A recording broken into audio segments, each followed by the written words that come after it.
All right. What's up, everybody? What's going on? It's your boy Big Dave Martell back with another episode of the BIZARCAST. We decided to go a little bit early. Yeah, we were waiting around, and we wanted to get it started, so we're getting it started here right now with the BIZARCAST live every single Saturday at 9 p.m. Eastern. We might bump it up and start doing 8, whatever. It'll be on Saturdays. We might move it over. I don't know. We might move some stuff around. We'll let you guys know. How's everybody doing tonight? Everybody doing good?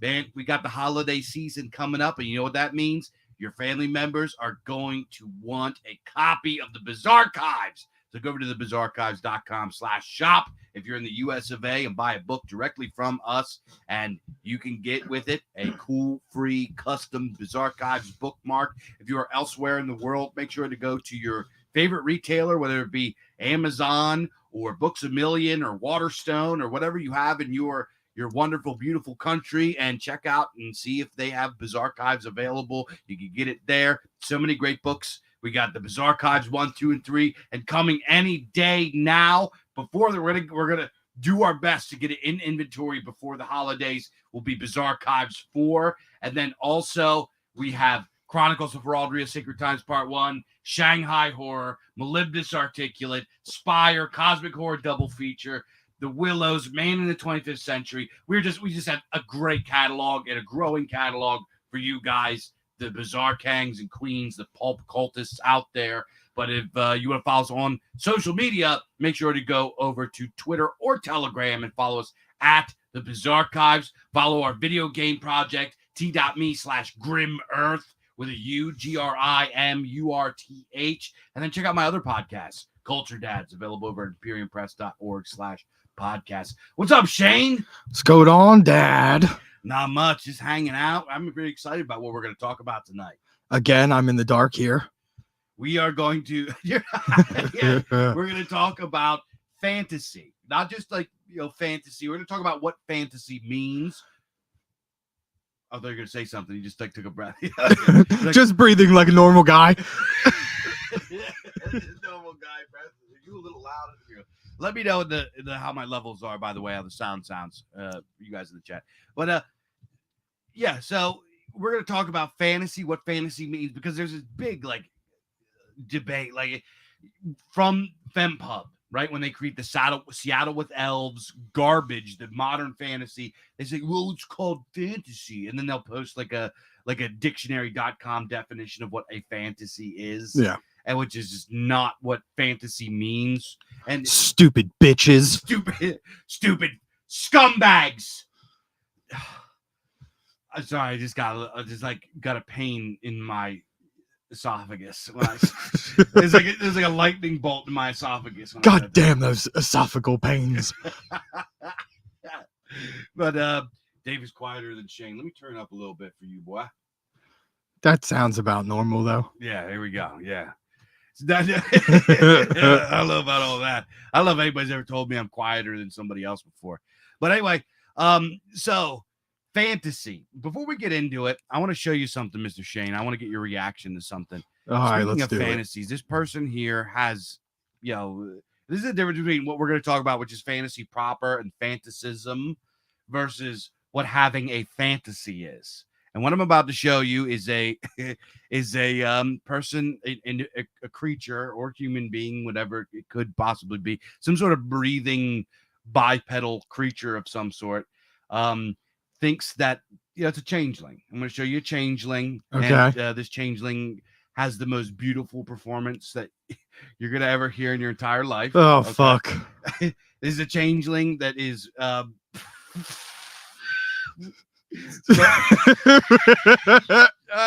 this is a changeling that's both deaf and mute. Singing Whitney Houston. So here we go. You ready? Oh my God, let's do it. Brazilian deaf mute trans woman sings Whitney Houston. I will always love you.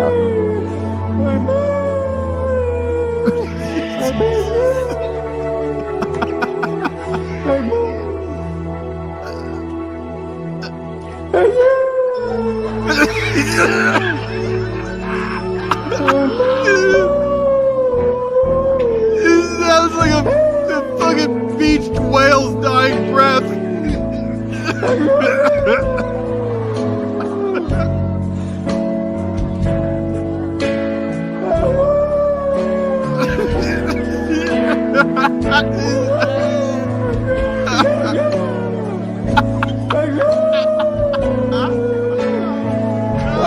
Just going along with it.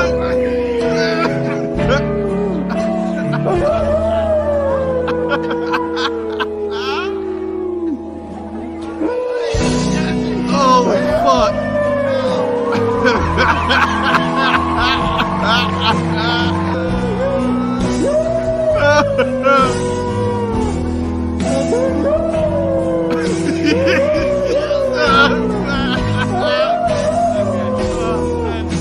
I want you to, I'm gonna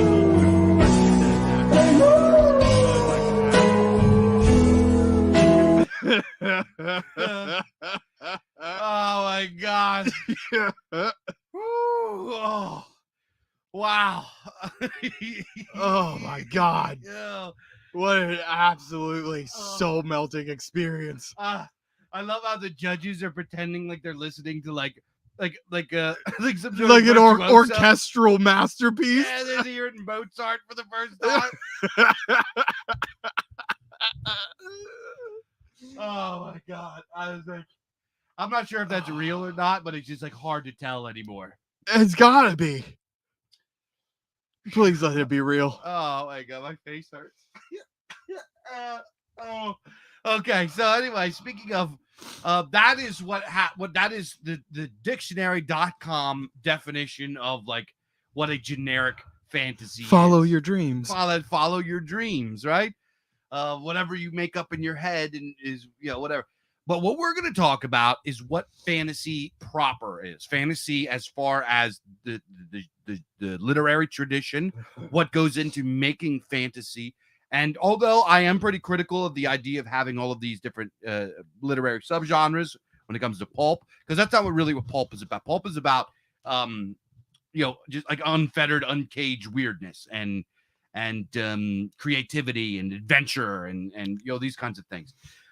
So pulp is kind of like, it transcends genres, but it's still fun, and it's useful to understand what defines certain genres and certain framing and storytelling devices and certain aspects of settings that set these things apart and make certain stories and settings unique in of themselves. Right, yeah. Yeah. So what we're going to talk about is we're going to start with fantasy proper versus fantasism. Now, Shane, can you give me a definition of what fantasy to you anyways, if you had to explain it to somebody? If I were to describe fantasy to someone, it would be reality plus. It's all the magical phantasmal things that we dream of being possible, but just aren't within the laws of our physics. We create these worlds where they are. Okay, so I would actually file that under fantasism. I don't give a shit. Yeah. Excuse me. So, in fantasy proper, when we talk about fantasy as a literary tradition, what we're talking about is specifically, now you can go into there are other, cultural fantasy. Like you could go to like Chinese fantasy, right? You could go into certain, Japanese. I'm sorry to interrupt you. Just to further expand on what I was saying in regards to fantasy, I do believe there is a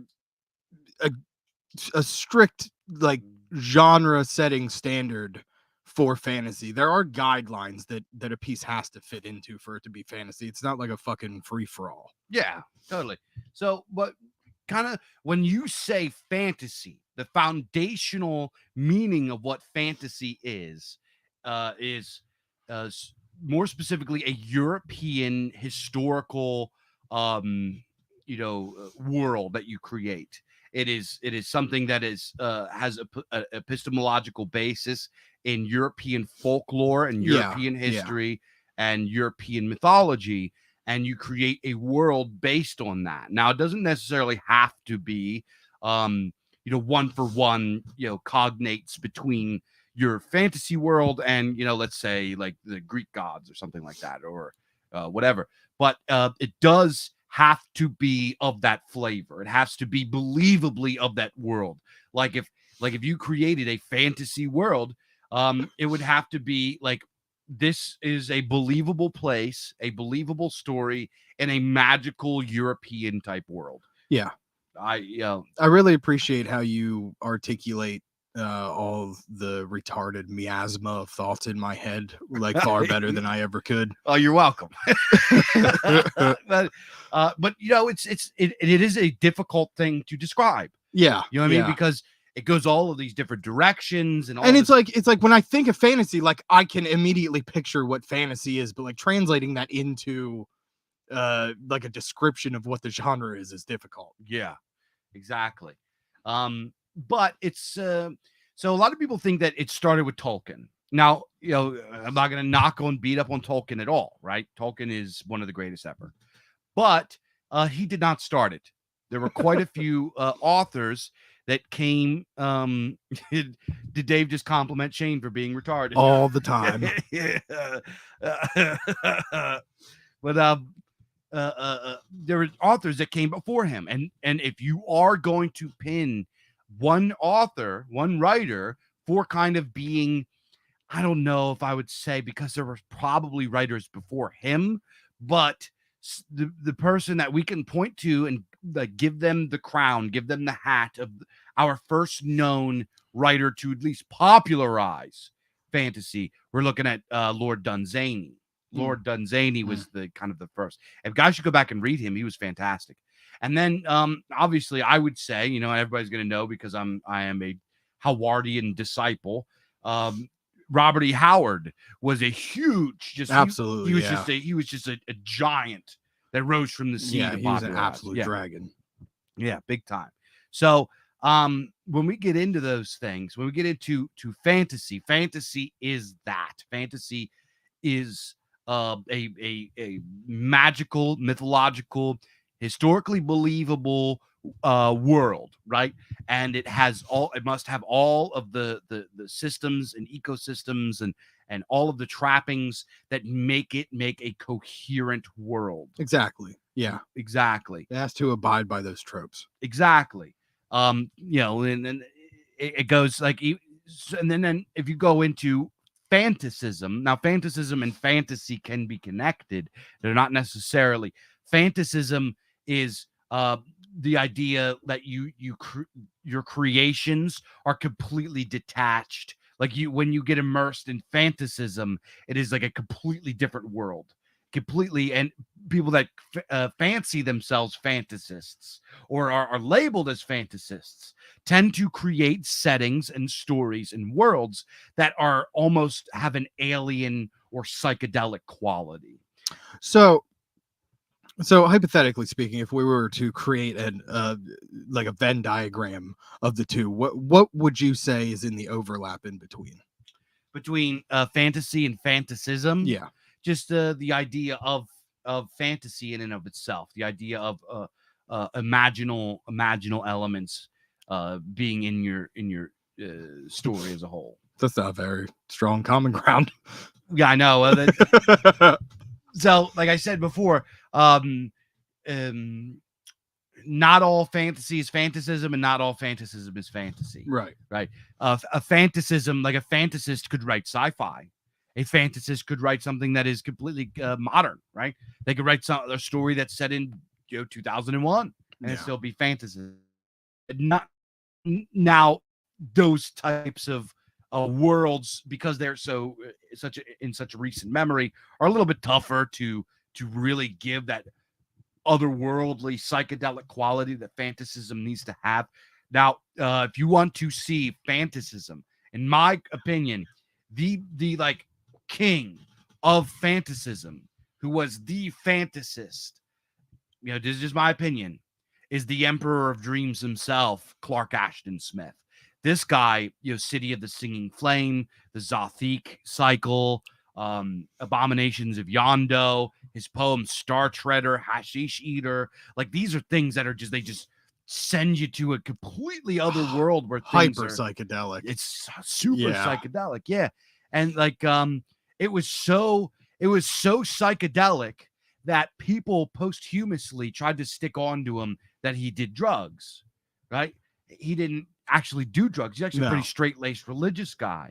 But that is how psychedelic and creative and fantasist he was, that he was such a fantasist that people today couldn't believe that he created this stuff in his imagination without drugs. That's incredible. It's incredible. So that is kind of fantasy versus fantasism. Now, when we get into the subgenres of fantasy, and some of these indicators are a little, I mean, you can mix and match and do like all kinds of different stuff. Your genres are not there as to trap you. Genres are there for, especially for us as pulpists. They are like bins for us to pull little ingredients out of to create a big pot of soup. So, are you familiar with any of like the fantasy subgenres? I'm sure you're familiar with a couple of them. Yeah, I mean, there's a few. Epic fantasy, you have fantasy horror, some sci fantasy. Mm-hmm. What else is there? You have probably the like oldest version of fantasy, which would be sword and sorcery. Yeah, of course, sword and sorcery. How could I forget that? Yeah, sword and sorcery. And when we get into, we're going to talk about our top 5 fantasy movies that are not called Lord of the Rings in a few minutes. Spoiler, there's more than 5 on both our lists. Spoiler, there's more. It's like more like the top 6 and top 8 or something. Yeah, we're fantasists. We don't believe in numbers. But which me and Shane had an argument earlier. I tried to explain to him that science isn't real and science is gay and sucks. And I used science to prove him wrong. No, he didn't. He did not, because science is gay and doesn't work. It's not real. I'll give you some solid inches of science. No. Prepare to receive my throbbing science. No, thanks. See, this is the problem with science. This is the kind of stuff that it does to people's brains. It turns people into like whatever you're talking about. Scientists. Scientists. Yeah. So, when we talk about the subgenres of fantasy, like we mentioned epic fantasy, and there's an important distinction between what is called high fantasy and low fantasy. You have sword and sorcery or heroic fantasy, as you mentioned, dark fantasy, fantasy horror, sci fantasy, and then you can get into some other stuff as well. There's a bunch of others as well, like you can get sword and sandal. There's like a bunch of different sword and sandals, like Mediterranean style sword and sorcery. Okay, yeah, that makes sense. Yeah, so there's like a bunch of different indicators, and if you want to go over them real quick, and then we can get into our top 5 / top 6 plus / 7, whatever. With the differences between these genres. Now, okay, so Shane, I'm going to ask you. If I ask you to describe the difference between high fantasy and low fantasy, what are you going to tell me? Because it is important, because some people adore high fantasy and can't even get into low fantasy, and vice versa. Honestly, I don't know if I could tell you. I'm kind of a little blind when it comes to blurring or defining the lines between these subgenres, unless it's like something dramatic, like the line between epics, epic fantasy and like fantasy horror. Yeah. So high fantasy, which is a lot of times called epic fantasy, is obviously people are going to be familiar with Lord of the Rings, right? Lord of the Rings is epic fantasy. It's on an epic scale. It's epic scope. It deals with like ages and cycles of civilizations. The level of magic is much higher. Magic is more abundant in these worlds. The protagonists and antagonists are far grander. Yeah, far grander. There's going to be more, world-changing implications in the story.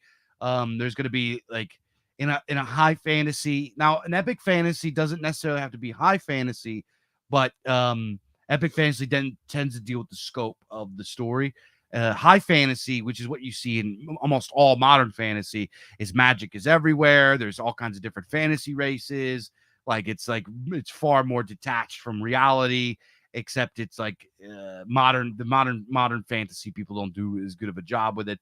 But that's what the difference between. And then low fantasy is a lot of times overlaps with sword and sorcery or heroic fantasy, which is the idea that it's usually one adventure, one hero or two heroes or a small group of heroes. There's like they do individual smaller quests that don't really impact the greater world. And in these worlds, there's generally not other races. If there are, they're kind of seen with great suspicion, or even like, fuck them guys. They're usually, So it's more subtle and a much smaller scope. exactly. Magic in these worlds is generally something to be feared. Yeah. It's something very mysterious. You're not in a low fantasy, you're not going to find like wizards walking around teaching you the secrets of magic and magic system. It's if somebody practices Like magic, a dark art. it's a dark secret art that people don't truly understand. And a lot of these stories have like mage slayers and stuff like that. So this is kind of the nature of sword and sorcery is less it doesn't have like the overarching like narrative. It's not as mythopoetic, and it's more of an adventure tale. Yeah, it's very, very straightforward with a lot of punch behind it. Yep. Conan. Yeah, Conan for sure. Yep. If you want to think high versus low fantasy, high fantasy Lord of the Rings, low fantasy Conan. Both awesome. Both awesome. So that's kind of the nature of the different fantasy genres. Those are really the most meaningful ones. You guys can figure out what sci fantasy is, and sword, like I mentioned, sword and sandal is like, sword and sorcery, but in the Mediterranean. And then there's like a few other like different little, I can't remember what all we named Niche things, right? And I mean, horror fantasy speaks for itself. Yeah, you know what horror fantasy is. So we're gonna go right into speaking of these fantasy genres and sword and sorcery. Sword and sorcery was really through the 70s and 80s was really the king of fantasy, right? So very early on, sword and sorcery was like the king with Conan, and then Lord of the Rings later got pretty popular, and then it kind of went down. And in the 70s and 80s, sword and sorcery came back with, Conan came back with a vengeance in comic books and in movies. And then you had lots of other sword and sorcery movies that were kind of riding the wave of barbarians and, dark sorcerers and, sexy ladies in bikini, chainmail bikinis with swords and, like all that kind of gonzo stuff. And then, it kind of came back around in the mid 90s and leading into the 2000s, usually with the Lord of the Rings movies, Harry Potter movies, and there's a lot of books that came out. And then like some people will say it came back around to low fantasy with Game of Thrones, but I would disagree. I don't think that Game of Thrones it is sort of low fantasy, but it is on an epic scale. So it's a little weird. It's like its own thing. So that's whatever. But when we go into these top 5 movies, everybody knows Lord of the Rings, right? There are so many cool little fantasy bangers out there, and I'm just gonna bring up a thing. We're gonna search Google Images so we can just like give you guys some visuals here. Wait a second here. So Shane, tell us the first on your top 5 fantasy flicks that are not Lord of the Rings. The Dark Crystal. Okay. Give me 1 second here. Let me bring it up. Tell us about the Dark Crystal. I mean, anyone that's been around long enough knows the Dark Crystal. It's wasn't it recently revamped into like a small episodic series on Netflix, which I didn't particularly care for. Original Dark Crystal, you had these little creature humanoid dudes going on this adventure against their arch nemesis, the Skeksis, which were these like crazy vulture-esque horribly evil monstrosities. It was just like this big epic plot around this thing called the Dark Crystal. It's awesome. The props and effects for the time were incredible. There's such a unique dynamic about it regarding how everything is like puppetry or Yeah, this was a Jim Henson movie, wasn't it? yeah. I think so. But it was just awesome. I mean, the Dark Crystal speaks for itself. It's been around long enough that everyone knows about it. It's got to be on my top 5. That's unique. I actually wouldn't have guessed that you would have Dark Crystal on there. But you know what? I when did it come out? It came out in the 80s. When I was a kid, I did like this. I liked this when I was a kid. Dark Crystal was something that I liked. So, let's go to what is my first. Let me check out my list here. Somebody in the chat said Conan #1. Dude, I'm going to tell you guys, yes, Conan is #1. You pinned me. How did you know? So let's skip Conan, right? Because you guys know I'm going to say Conan. Everybody here's already seen Conan. And I'm going to bring up one that you guys probably have not seen. And this is a movie. It was on the cover of this episode, and it is Deathstalker. So Deathstalker is a movie. It came out in 1983. I don't know which actors are in it. It is, I'm going to be straight up with you. This is a kind of a shitty, cheesy, sleazy 80s sword and sorcery cornball movie. The costumes are corny. The music in like the dialogue are a little bit over the top and absurd. There's weird like monsters, like pig monster dudes that he has to fight. It's about a hero that has to save like a princess from an evil sorcerer, and there's like a magic amulet, and there's lots of boobies and lots of scenes where our hero guy, I forget his name, he breaks them off a little something. A little something. He breaks them off a couple inches. Yeah, he breaks the ladies off a couple inches. But so these like shitty 80s fantasy flicks, they're objectively not great pieces of cinema. But my wife hates them. She hates these movies. She's like, why are you watching this crap? I'm like, they have a vibe. They're cool. I don't know. They're just, and that's what it is. It's all there's this like cool, nostalgic, just testosterone vibe to them. Yeah, it's like the opening scene. The hero like saves this girl, and she's just like, she can't like, she kind of fights him at first, and he's like, and pins her against a tree, and she's like, like take me, and he just like starts smashing it, and his buddy's brain. He's like, what do you want? And then he goes into this like, I can't remember how he gets there, but he goes like under this like tree and meets up with it. I like this little creature. I have the magic sword, and like he like has to slay this beast, and he gets a beast, and then the creature comes out, and it like falls into the water, and he's like, I have been released from the spell. And it's like some guy, and that guy's, they're now boys, they're on the adventure together, and they like slay bitches together. Like there's like a scene like 2 minutes later, they pick up these ladies, and they're like, oh, you look so strong. It's just like, it's just bad. It's just badass. It's just like, it's great. So if you like cheesy, sleazy 80s sword and sorcery fantasy schlock with lots of like violence and like ladies getting their tops ripped off and monsters and wizards and magic spells and all kinds of shit, Deathstalker is probably the way to go. And they think they made like 5 of these. So there's like a bunch to choose from. What's your next one, Shane? My next one is a movie called Pan's Labyrinth. Okay, I've seen Pan's Labyrinth. Pan's Labyrinth is one of my favorite movies. This would probably fall into the genre of fantasy horror. It is a story. There's kind of 2 stories that are going on in the film.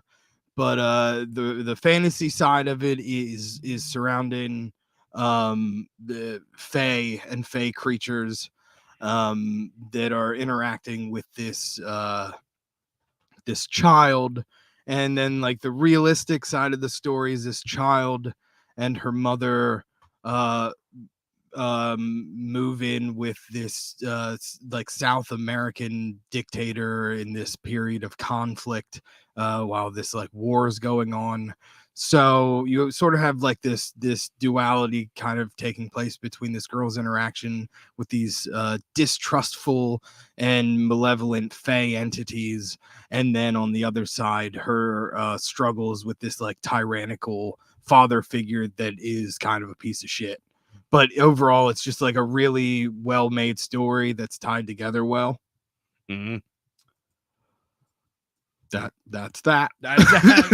Pan's Labyrinth. I did see this was like a Spanish movie. It is in Spanish. Yeah, I'll throw that out there. Like from Spain, right? I'm not sure. I'm pretty sure it's from Spain.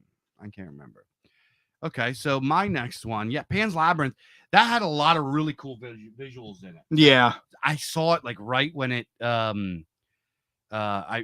saw it right when it came out, so I don't remember if I like would like it now. I do think I remember there was like some weird stuff in it that I probably wouldn't agree with anymore, but I don't know. I remember the visuals. I remember the visuals were cool. The next one I'm going to go with is another cheesy, shitty schlock fantasy. Hey, let me find it here. I'm sure a lot of you guys press 9 in the chat if you remember Beastmaster. You guys remember Beastmaster? Let me bring it up here.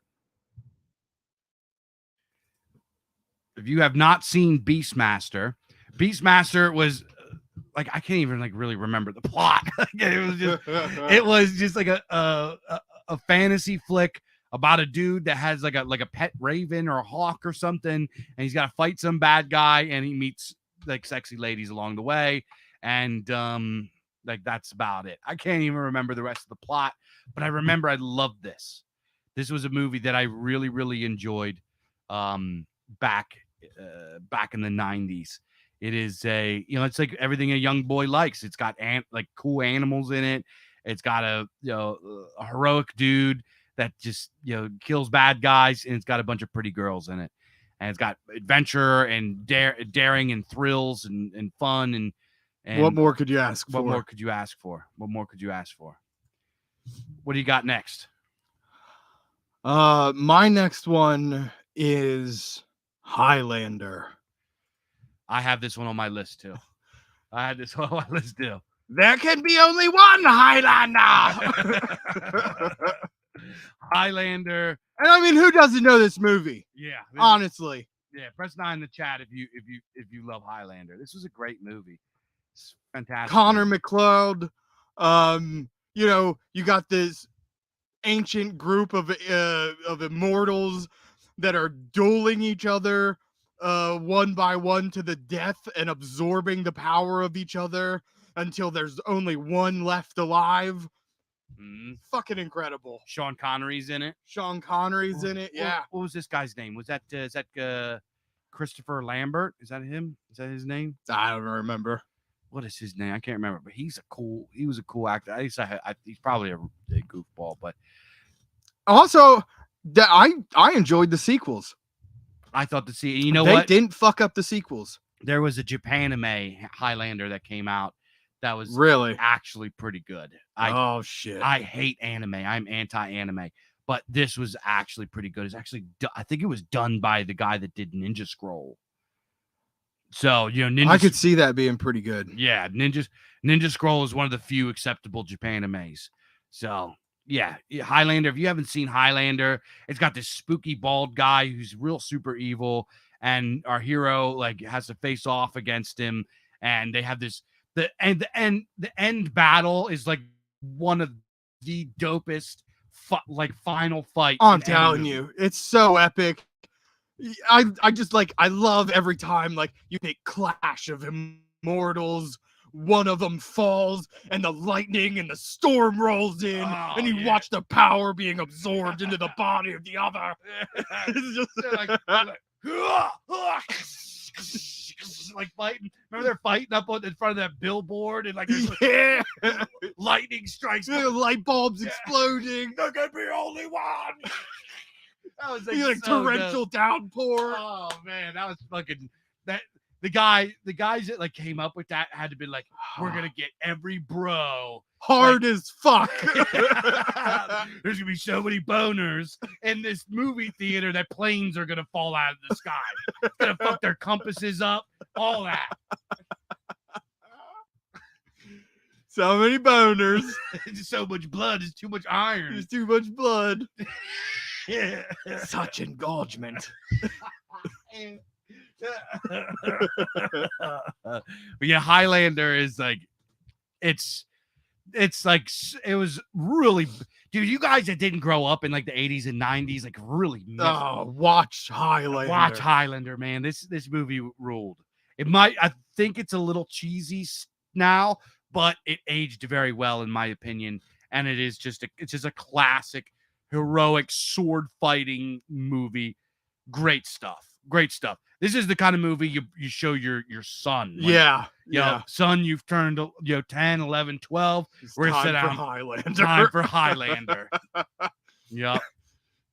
This is your initiation into manhood. So I got one up here, and this is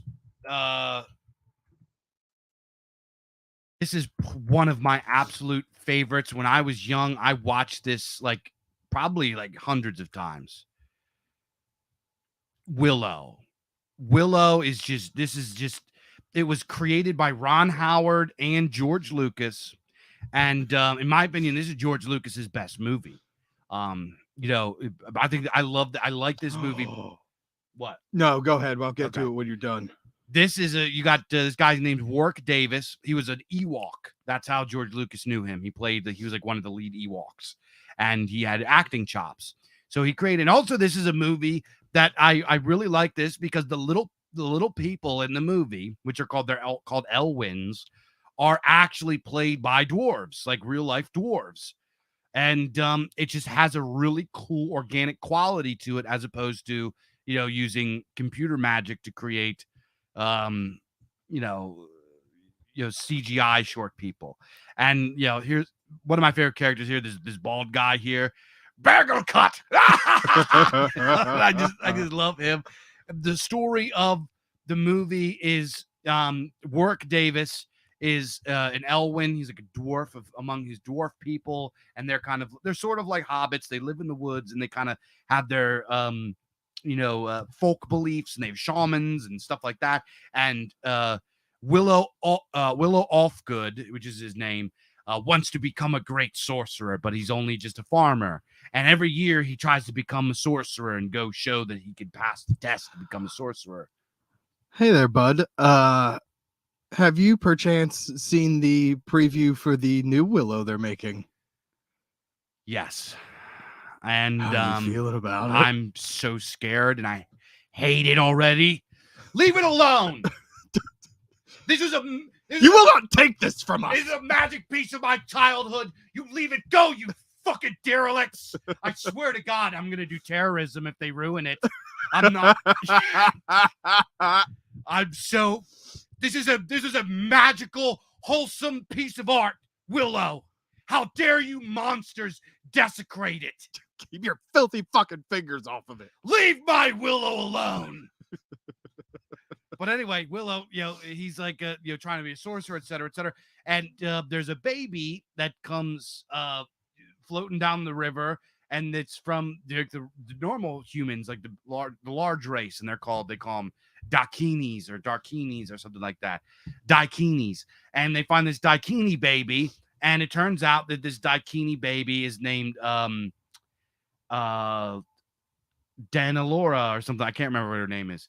And turns out that she's like this like reincarnated great sorceress woman that is coming to like bring balance and peace to the world. And there's this like evil sorcerer lady and her minions that want to kill the baby. So Willow just like stumbles upon this, and he gets thrusted into this adventure to try to protect this baby. And over time, as time goes, he begins to like really like love and want to protect the baby instead of like, we got to get rid of this baby so it doesn't bring trouble to our village.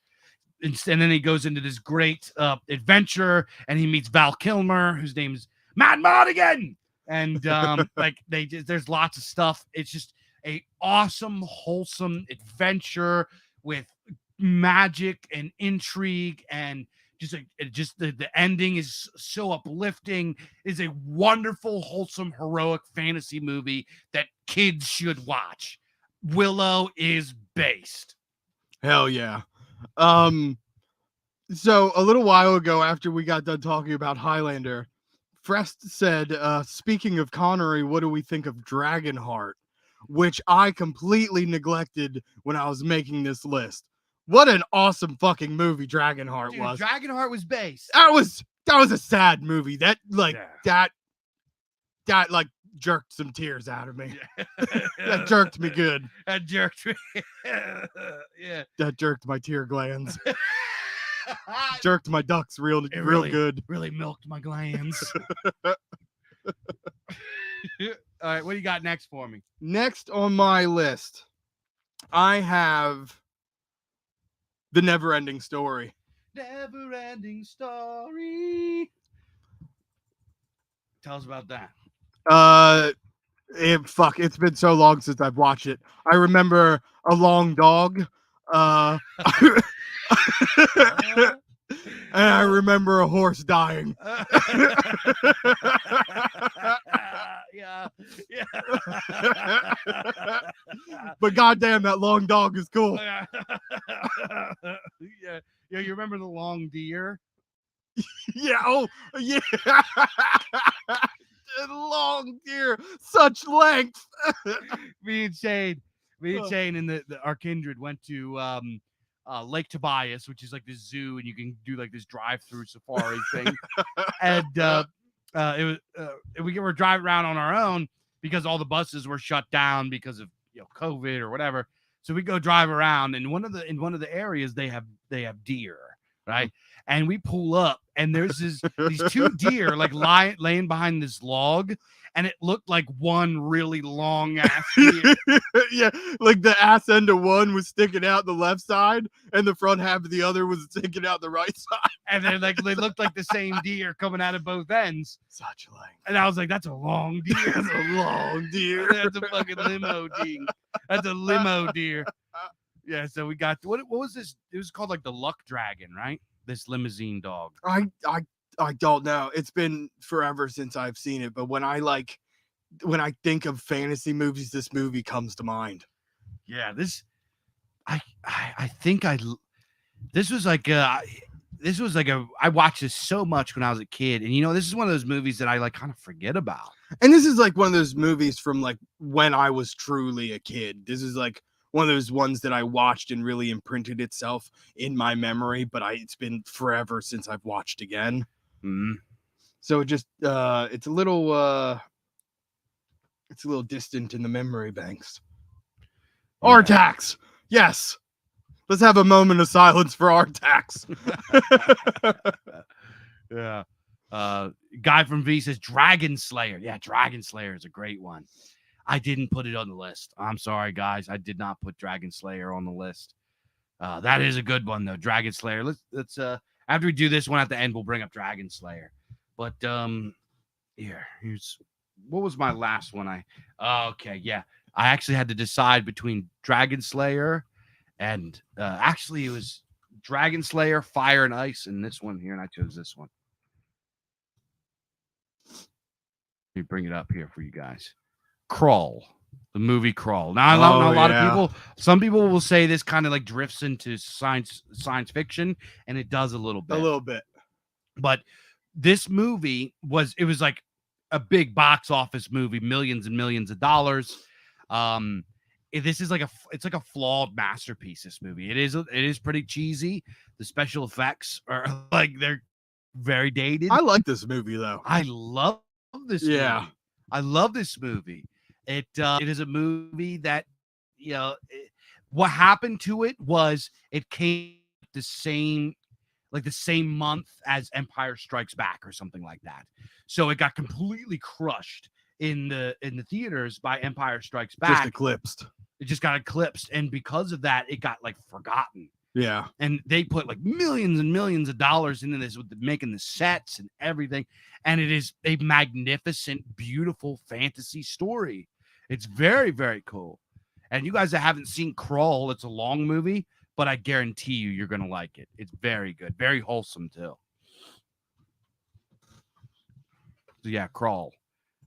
It's about like these two like royal families, the son and the daughter are like having an arranged marriage, and they're like they're like, oh well, we got to try to make this work. And then over the period this evil force comes and kills their families, and they get sent on this adventure, and they there's like a love story in it. They fall in love, and they meet all of these like crazy characters along the way that help in their adventure, and they have to deal with the machinations and the schemes of the sorcerer that messes with their minds and kills their friends along the way. And it's just awesome. It's just an awesome, wholesome fantasy flick.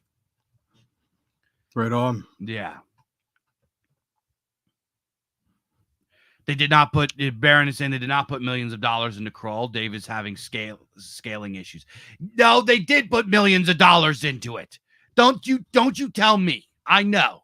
Hold up. We'll look up Crawl budget right now. What was the budget for Crawl? Budget for Crawl 1983, I think. 50 million. Oh, that's not millions of dollars. $50 million. Get sucked. Get sucked. It was more than Willow, more than Beastmaster. It was like, okay, it wasn't as much as, this Star Wars. Well, that's Phantom Menace. That's like, forever. Yeah, this was like for 1983, 50 mil was a huge amount. Baron Stormhaven, prove it. Baron Stormhaven, I was proven wrong. It's all right, Baron. It's all good. Yeah, we love Baron around here. He's all right. He's a good egg. So, do you have any more on your list? Yeah. Yeah.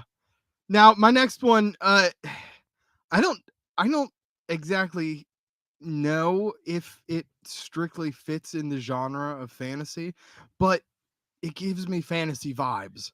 And that is The City of Lost Children. City of Lost Children? It is a very weird and bizarre movie about this like almost dystopian-esque city, and there's this guy with a bunch of clones who loses the ability to dream, and he begins like kidnapping children and harvesting their dreams from them so he can continue to dream.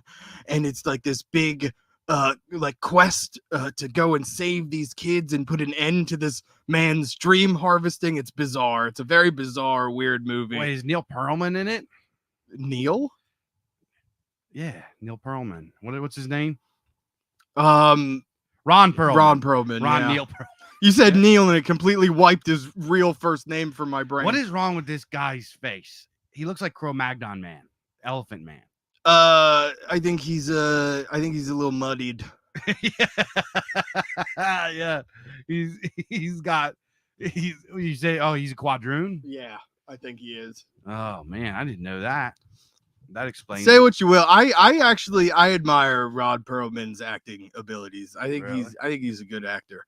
But this is like this is an old movie. This has got to be from the 80s. I think maybe the early 90s. Yeah, he looks like Whoa, wait a minute. Why am I a sicko? Arbogast? Is he a sicko? You said you're a sicko? Yeah. Why? Because you like this movie? I don't know. Because you like Ron Perlman. You ever see his tweets at Donald Trump? Oh yeah, they're crazy. He's a lunatic. Yeah. I just shit my pants, little Donnie. How you like that? What the fuck's the matter with you, bro? He's a complete nut. Complete nut. I don't know. So anyway, yeah, Dragon Slayer. We named like remember the BFG? We talked about the Big Friend of Giant. BFG. Yeah, BFG is not like what we would consider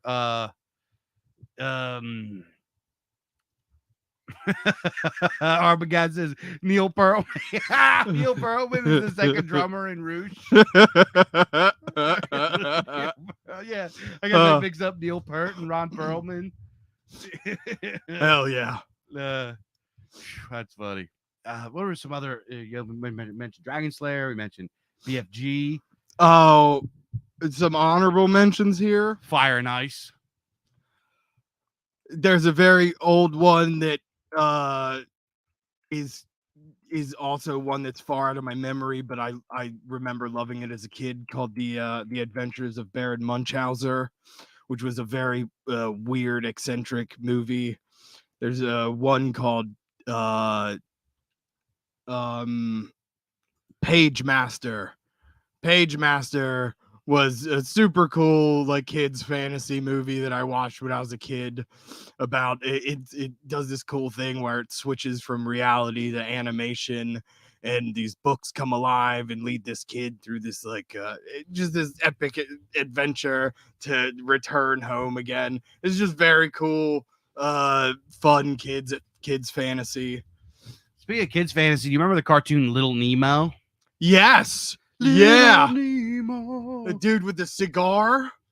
That was kind of weird. Yeah, that was a weird. Yeah, that was really weird. But speaking of, you guys have heard me talk about this probably a million times. I love this film. Art by Frank Frazetta. It was directed by the guy that did what? It was directed by the guy that did what else? What all did he do? He did a bunch of good shit. He did Ralph Bakshi. He did what else did he do? He did I can't remember if he did The Hobbit or he did the Lord of the Rings animated film. He did Wizards, which is another cool fantasy, like Fire and Ice. This is like a masterpiece, absolute masterpiece. If you have not seen Fire and Ice, the movie, the animated movie, you are big time missing out on like Western art. Like this is you could take the artists of like the ancient times and the poets of the ancient times and show them this film, and they will be like, this was like just a masterpiece. The score, the music, the story, the characters, the drawing, the animation is rotoscoped, so it has that old school vibe. It's like one of the best. It's incredible. You got another one? Let me see if I have any others here. I mean, one which I don't think falls in the realm of fantasy at all, but I'm going to mention it anyway, is Who Framed Roger Rabbit. Oh, yeah. And another, my last one is the movie Tall Tale, which features, oh my God, was it, it features Paul Bunyan, one of the famous outlaws. I don't remember if it was Billy the Kid or someone else, but it's like this guy, this kid like encounters like the real life like heroes of these famous stories, and they go on like a quest together, and it's just cool. Classic. Oh, one more came to my mind. You guys are probably gonna know this one. No. He was in 1985. Fair. This one, Legend. You ever see Legend? No, I've never seen this movie, but I have like seen images of this depiction of Satan so many times, and they're so rad. I think that Tim Curry. That is Tim Curry, yeah. Is it? Yeah. Yeah, this movie was fantastic. This is a very good movie. Tim Curry was fantastic before he got all strokey. No, he had a stroke. Oh, okay. Yeah, I thought you meant he went to see Highlander too many times. He was there at the debut. He was at the debut. You have to stop stroking since. I'm so chafed. It ended his career.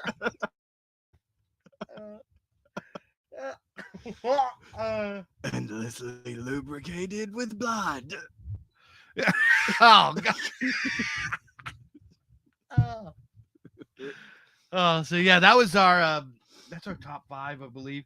And obviously Conan. If you have not seen the Arnold Schwarzenegger Conan the Barbarian movie, like, dude, you got I don't want to tell you to get out of here, but you guys, need to go watch. And this was a movie that I had never seen, and you made me like sit down with you and watch it like last year for the first time. Yeah. I can't believe I'd never seen it before. It was awesome. It's a great movie. It's fantastic. It's just like you can't be like have a penis and testicles and be like a normal human being and not like love Conan and think that and I understand you guys out there that are they're like Howardian purists, which I respect, right?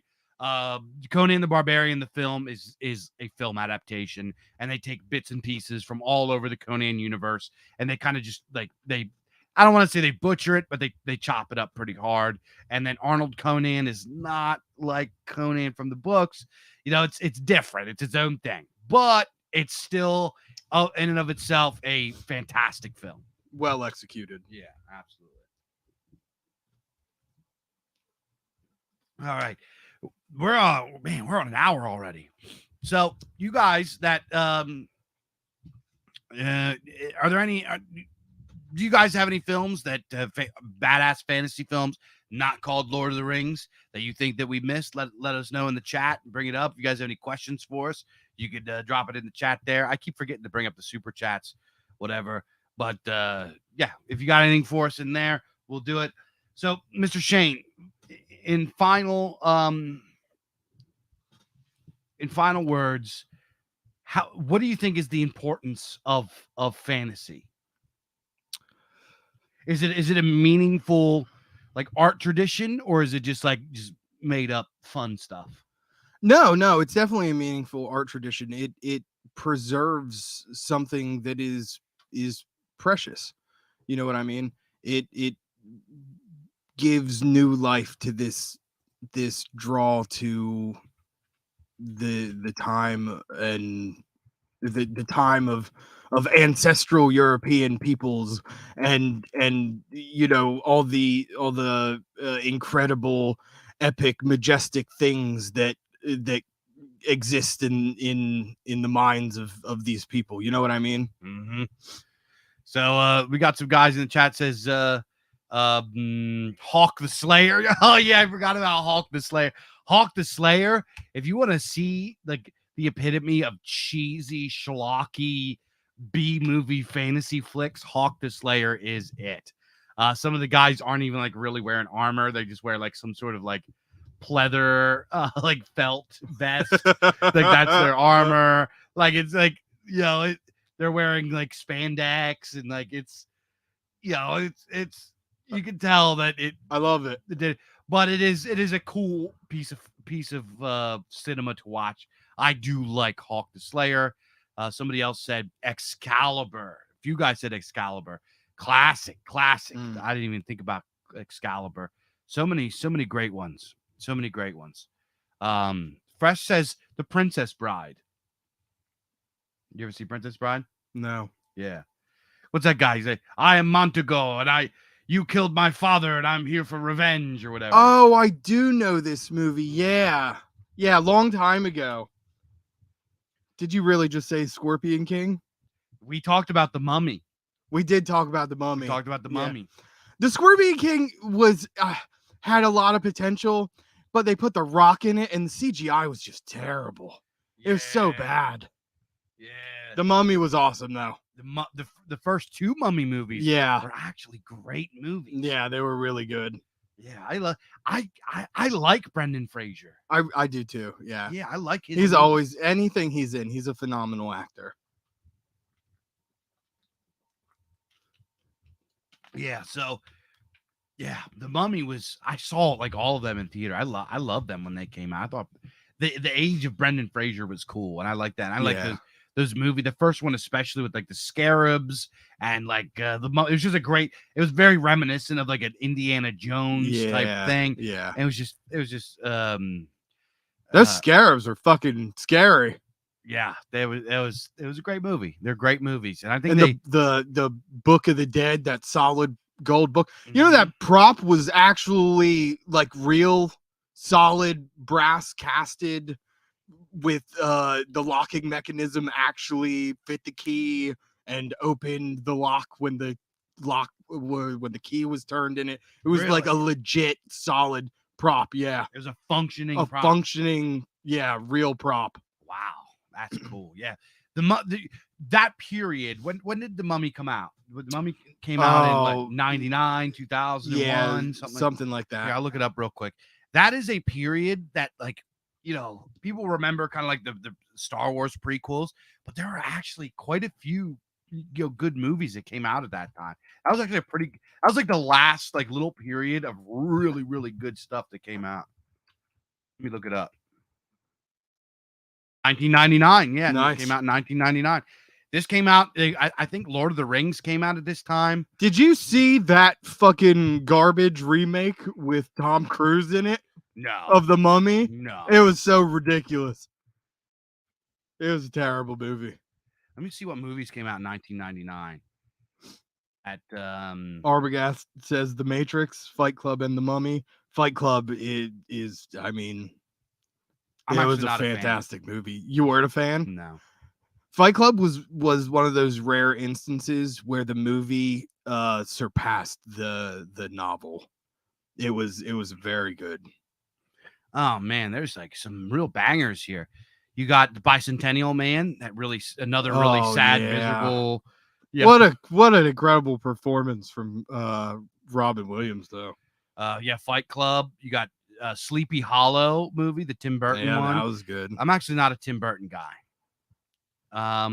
You know, Star Wars, the first prequel, Phantom Menace came out, which, you know, everybody, you know, there's criticisms about it, but go back and watch it now compared to the stuff that's coming out now, and you got the Christopher Lambert sci-fi Beowulf, which was actually a pretty cool movie. Yeah.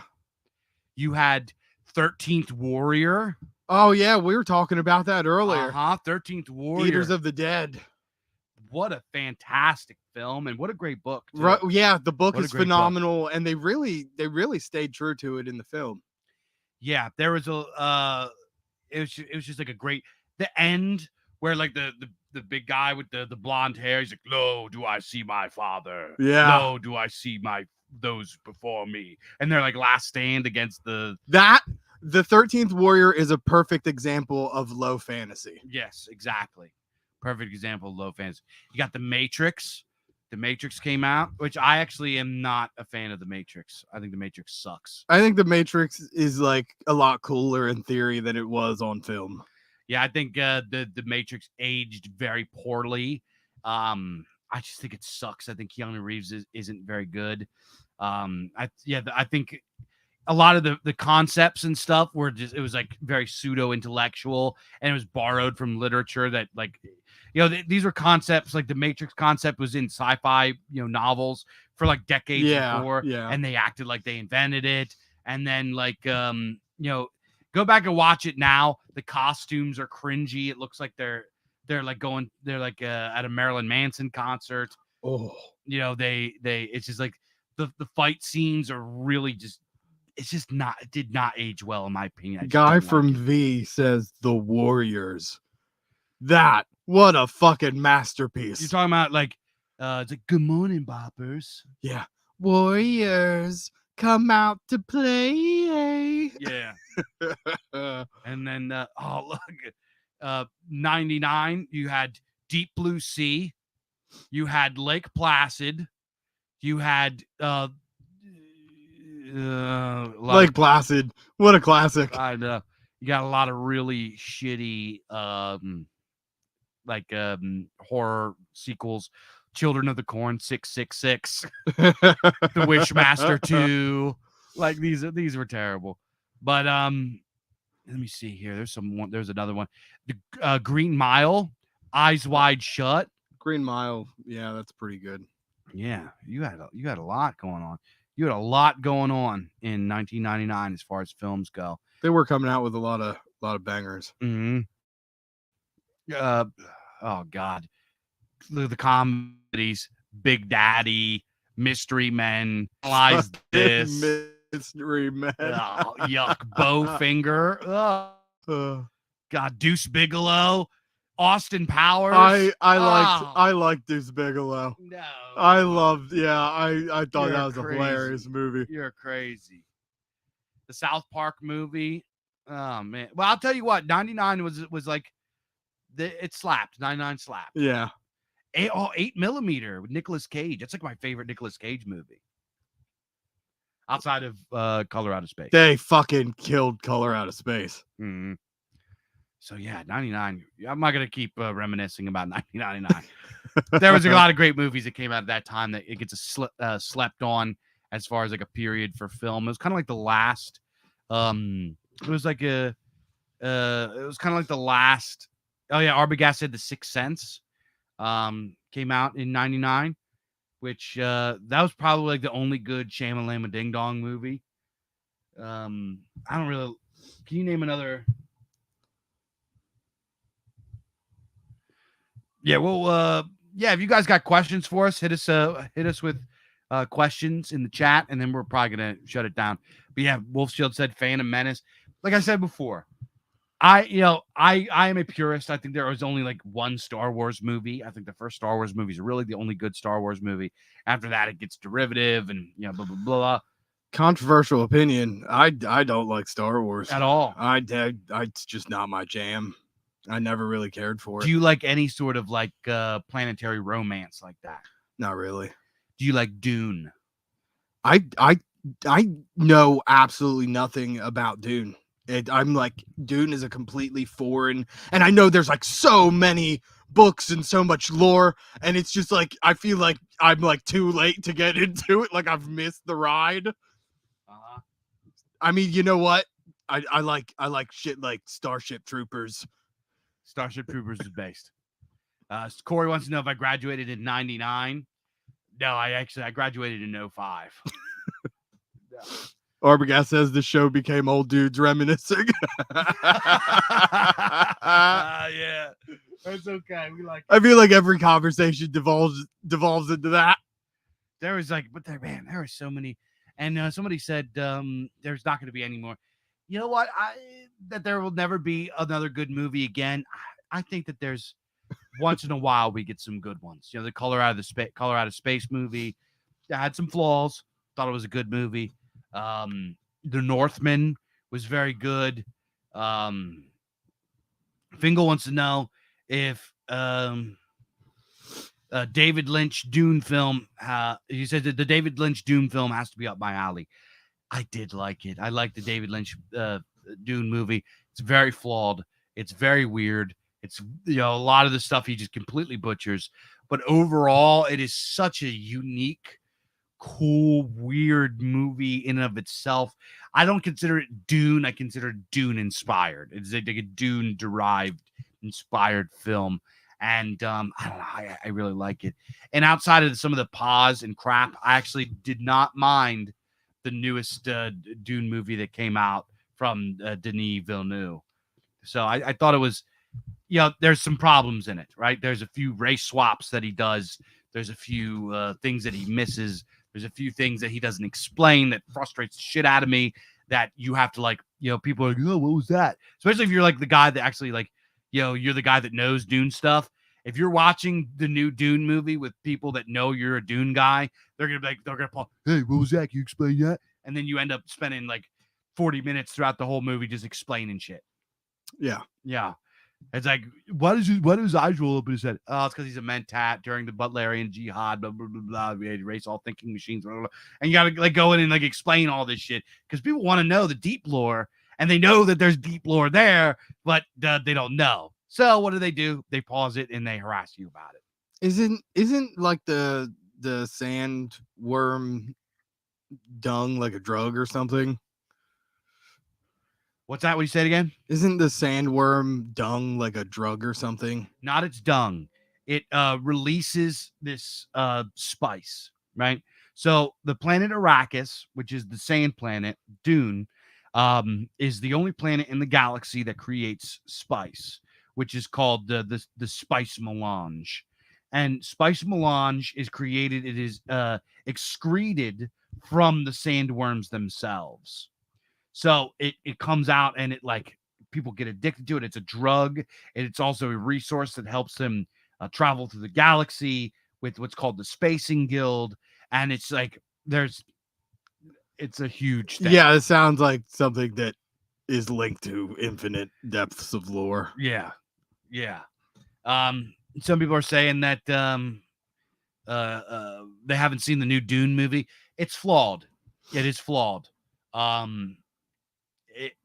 There is some subversive stuff in it. I'm not gonna lie. But it's not like it's not horrendous, right? Duncan Idaho, one of the characters, is played by what's his name? The big giant Samoan dude that's in everything now.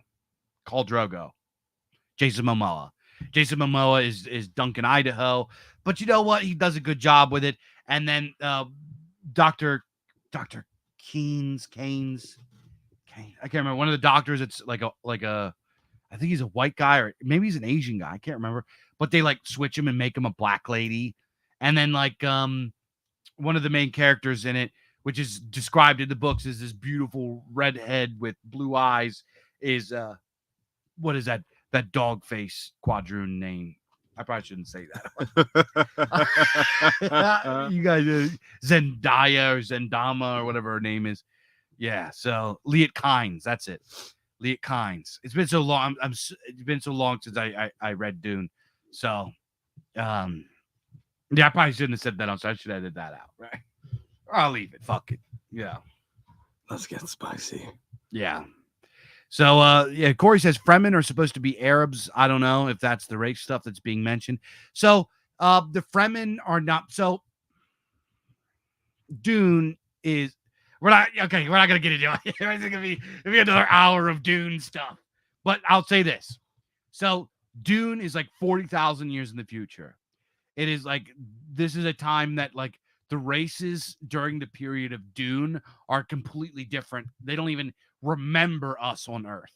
So like the races of on Earth are like completely different then, right? So it creates a whole bunch of complications. And I don't know. Yeah. Corey says the spice made me say I started to partake in the geriatric spice melange. Dune talk. I'm sorry. Shane's looking at me like yeah. So anyway, we're like an hour and 16. Anything else that you want to wrap up with? Any Q&A you guys want us to answer? I mean, I got nothing. If you guys got any questions, hit them with us. Hit us with them. Yeah, that one. Yeah, hit us with it. And then if not, we're gonna wrap it up for this evening. But guys, I appreciate you guys tuning in and hearing us yak on and on about fantasy, because this is what I asked Shane a few minutes ago before we went off reminiscing about 1999 and talking about Dune lore and all that. Is that fantasy as a whole is not fantasy is not just like made up stuff. Fantasy is a really meaningful literary and art tradition for us as modern Western people, as Europeans. It really truly is. It is the child. It is part of the lineage going all the way back to the mythopoetic poems, epic poems of antiquity, right? You have your Iliads, your Odysseys, and your Eddas, and your Beowulf, and your Ajax, and all of these beautiful, sacred, holy, ancient poems of our people. Like this goes back all the way back then. But today, the way that we continue that lineage and we honor our ancestry is to continue writing stories in that tradition. And for us today, and this time, is fantasy. Fantasy. Go look at the art. Go look at the art of Ken Kelly and Frank Frazetta and Boris Vallejo and all of these guys. Go look at their art and how fantastic it is. You could take Frank Frazetta fantasy art and show it to anybody. Like go show it to Da Vinci and Michael and all of the great painters throughout history, and be like blown away. They would be like, this is magnificent.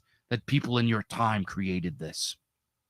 And it's important that we continue to create these mythopoetic, fantastical, fantasist things that very much express the themes and the archetypes and the memories that are in our folk soul. That's what fantasy is. Fantasy is the sun. It is the lineage. It is it is our version of the pot of soup, as what Tolkien described. Right? Tolkien said that there is what is called the pot of soup, or the cauldron of stories. And in this cauldron are all of the different ingredients that go up to define the folk soul of a people. And every single epoch, as time goes by, we dip our ladle into the soup and we pull it out and we pour ourselves a bowl. And in this soup, in our time, in our bowl, it might be a little bit different. It might have some different ingredients, some different seasonings or whatever, but it is still the same soup. That is the soup that we shared with our ancestors. That is the inspirational well that we drew from, that our ancestors drew from. And it is important for us to keep telling stories about heroes and about monsters and all of these things. Because if we stop telling stories of adventure and conquest and fantastic worlds and imaginal places and high stakes and saving the world, or grim, dark, evil shit and the dark recesses of primordial wilds and great beasts and like magic legendary weapons and heroes, if we stop telling stories about heroes, regardless if it's fantastical or not, one day we will forget what heroes look like. And a world that can't produce heroes is a world that is destined to die. I'm like giving this heartfelt thing. You're over here giggling. I'm still thinking about you talking about dipping your ladle into the people's soup.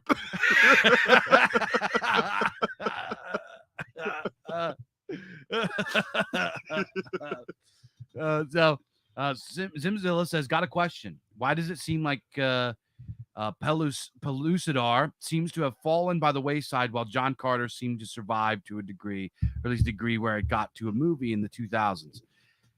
I don't know, bud. I don't know who Pellucidar is. Let me look it up. I know John Carter. You're talking about John Carter of Mars.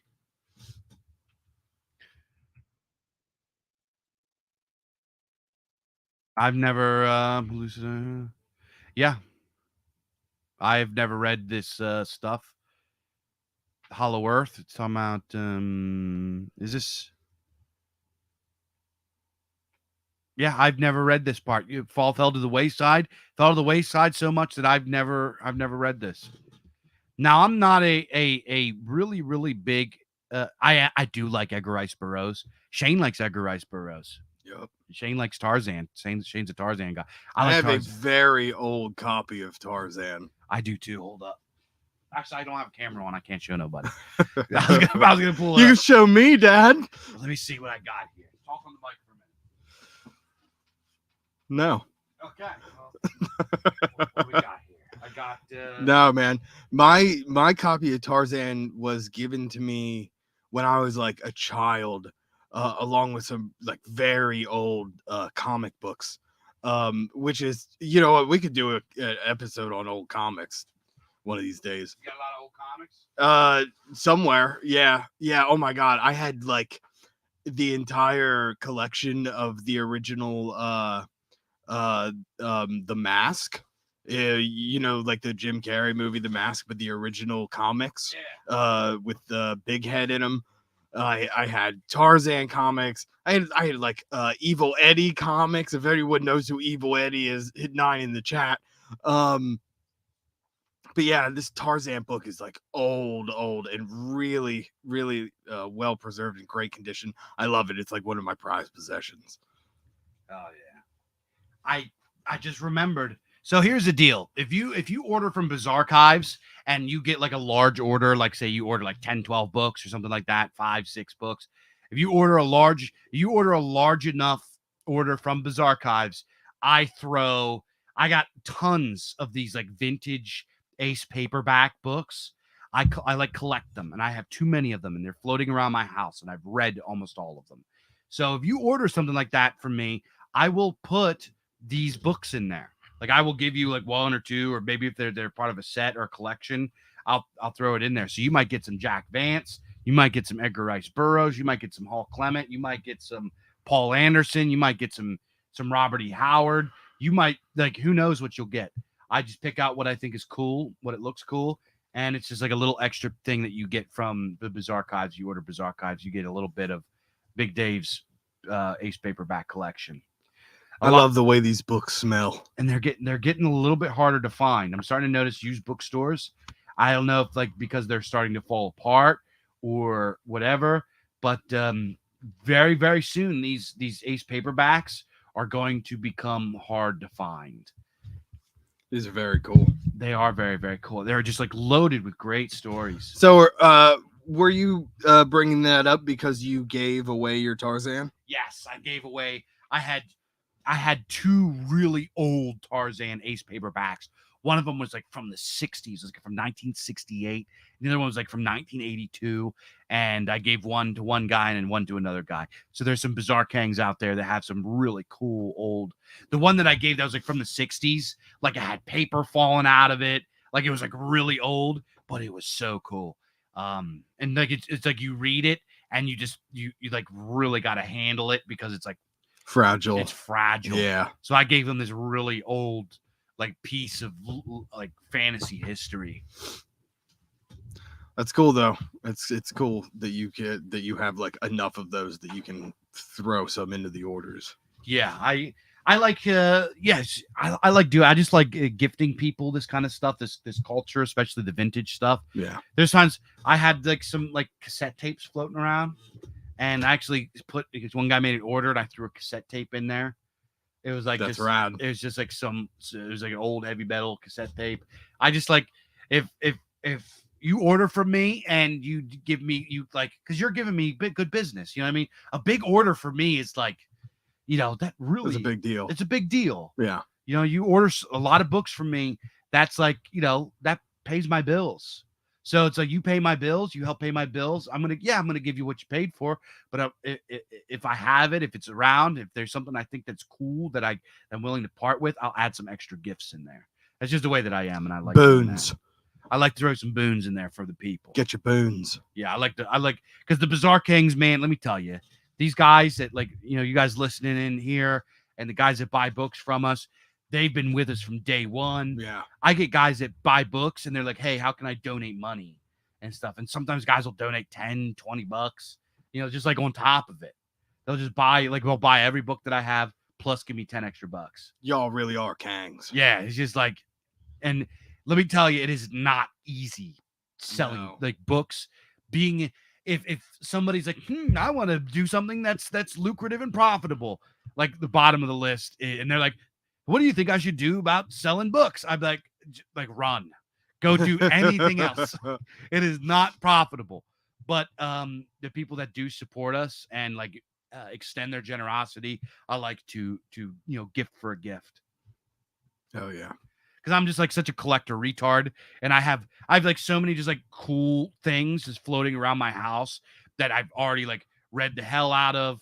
And they're just like, I don't want to like have them around that maybe one day my kid grabs it and abuses it. Yeah. I'd rather give it to somebody that's never seen it before instead of hoarding collectibles. Give them a nice piece of history. Give them a cool piece of history, a cool piece of culture. I have like, I have these right here. And I have cassettes that I've just like impulse bought from like Dungeon Synth bands and like old rock bands. I've recently started to scan eBay for vinyls and CDs and cassettes. So I've like collected here, and I've been like scanning. Check this out. I've been scanning. I can't reach thrift stores for vinyls. So I'm collecting like I got what's like the best German drinking songs. It's a vinyl from like 1950. I have so many fucking vinyls. Yeah, I have like an insane amount of vinyls left to me from my dad. There's so many. And they're like a lot of really good stuff too. I would love to open a shop. I mean, one of these days I'm gonna have to bring him over, and we're just gonna sit down and listen. Hell yeah, yeah, hell yeah! I got these fucking speakers here. Like these things are. Let me tell you guys, We're like, Yeah, we like forgot we were. We just started like talking. Like I know. we're still on the internet. yeah. But it was I forgot what we were doing. So anyway, guys out there, I got these speakers. What are they called? MCS. They are MCS are the brand that JCPenney like rolled in the 1980s. They were designed in America and manufactured in Puerto Rico, and they are like your like quintessential like 80s vintage speakers that you found in people's houses throughout the 80s. Yeah. So I found these, and these things refurbished. People charge a lot of money for Oh these, yeah. hundreds of dollars. And they were at the thrift shop for like $15. That's insane. $15. I like went the around the Johns there, and I had to use. Look at this. I like your use of technical terminology. I know. I had to get these. Those are the connectors for the end of the speaker cable. I see. Yeah, they're for they're what are they called, banana or something like that, fork connectors or whatever. Banana forks. Yeah, the banana forks. So these, it's not like you have your speaker wire and you like wrap it around the thing. This shit is so old, you need like little connectors. Yeah. Crimp on the end of it for it to hook up. But let me tell you, I have one of my favorite albums of all time is Deep Purple Machine Head. Right. This album is it's a masterpiece. Every single song on it is a fucking hit. You listen to it front to back, it is just a brilliant album. I've been listening to this album for years and years. I haven't had it on vinyl and probably since I was like 20. Right. It's the first time I've like heard this on vinyl in 15 years. I put the vinyl on, I listened to it. I'm hearing like sounds that I forgot were in there. It's like the first time listening to it again. It's truly like amazing, like the nuances you can pick up on when you're listening to vinyl. It's dude, vinyl it's like a whole other world. If you guys out there that are not into like vintage sound and stuff like that, really are old guys now. I like it. Embrace the age. I like it. I'm not sorry at all. Hell yeah. Because we're like we are the like the wizards, right? We're the ones that carry on. We are the wizards. We are wizards. Yeah. I don't even know where you were going with that. I don't know either. Who cares? Doesn't matter, dog. We're wizards. It's magic, you faggot. I'm not supposed to say that. You're a wizard, homo.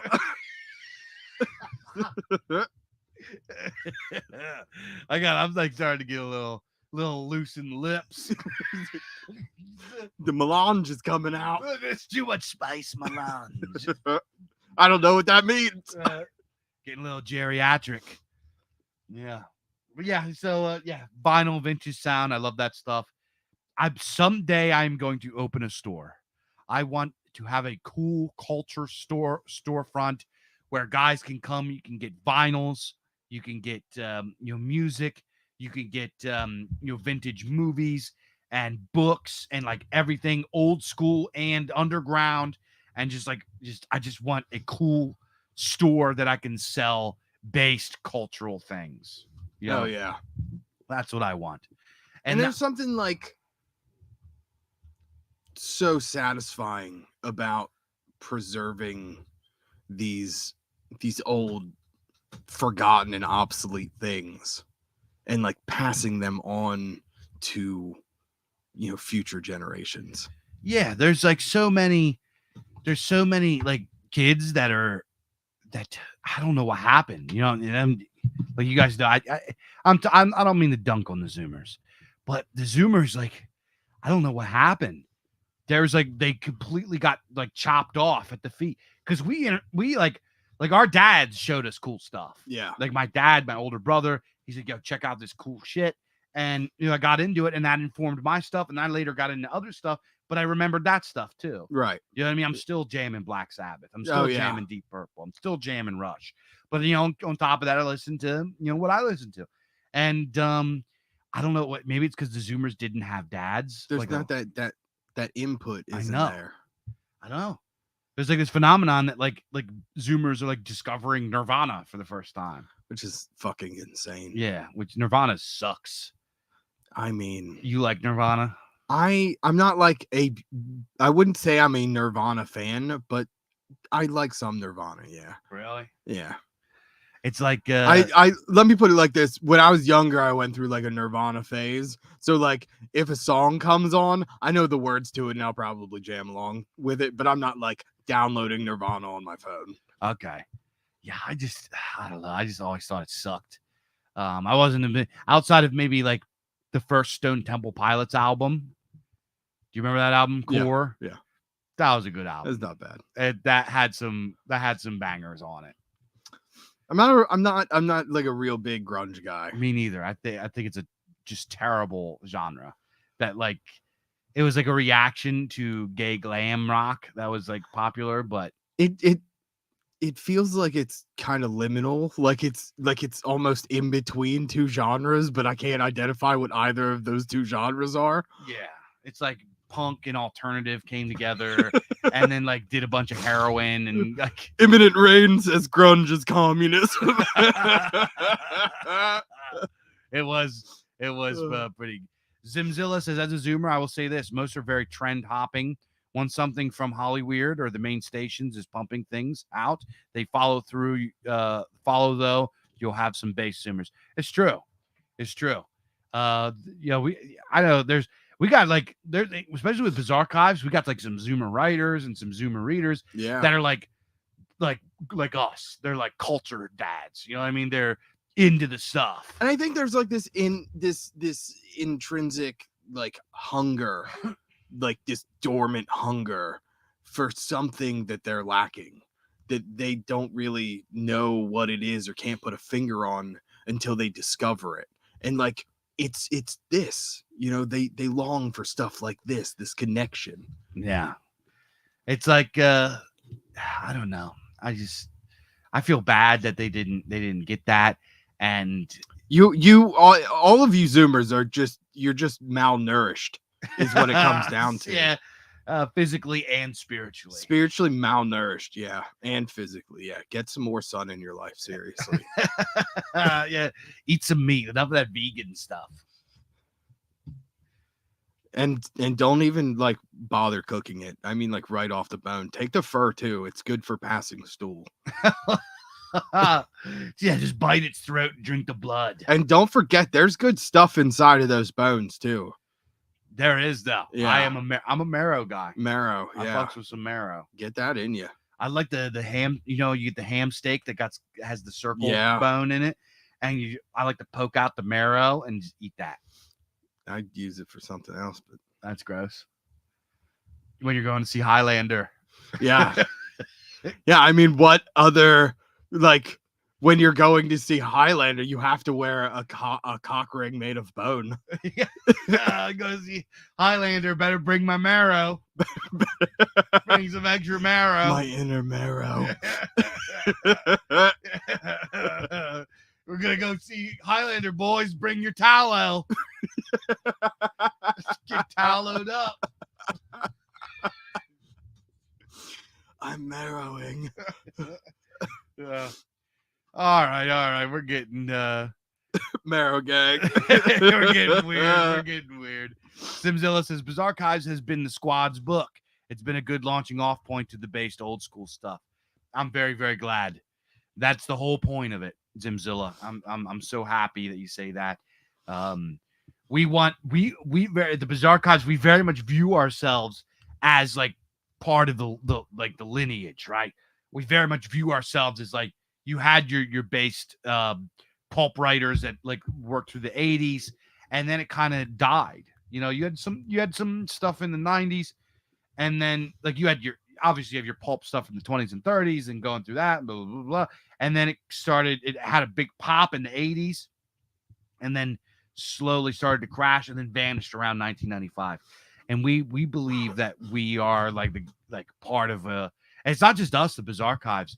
Dude, the new pulp movement is like fucking based. It really, really is. You got Kursova, you got Aegeon, our boy Aegeon, which I'm in, by the way, the new Aegeon 3. I'm in with a story called Parables of the Biomancer. And we have who else is out there? story hack. You got DMR Books.